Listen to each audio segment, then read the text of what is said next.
life zone will be at Tower 1, and that'll be a transition life zone. At Tower 2, we'll reach a Canadian life zone. And at the top, we will reach a Hudsonian life zone.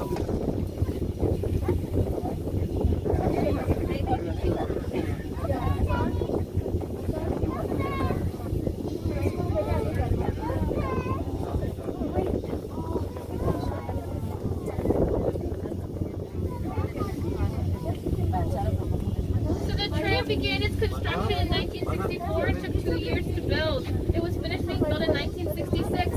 This trail below us that runs left to right beneath us goes all the way up to Tower 1. Tower 1 was built using this service road. Tower 2 and the upper terminal was built by a helicopter ride. I believe it was 5,000 individual helicopter rides to build the entire tram. Construction at the time in the 60s cost about $2 million, which now would be $230 million.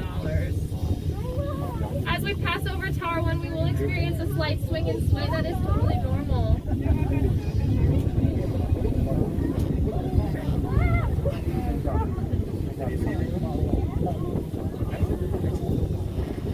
Alright, if you look to your left at the top of this hill, you will see Cannonball Rock. We call them Cannonball Rocks because it looks like a cannon ready to shoot off. And if I can spin you in a circle to the right, we see a big boulder on top of the hill. We call that Golf Ball Rock because it looks like a golf ball.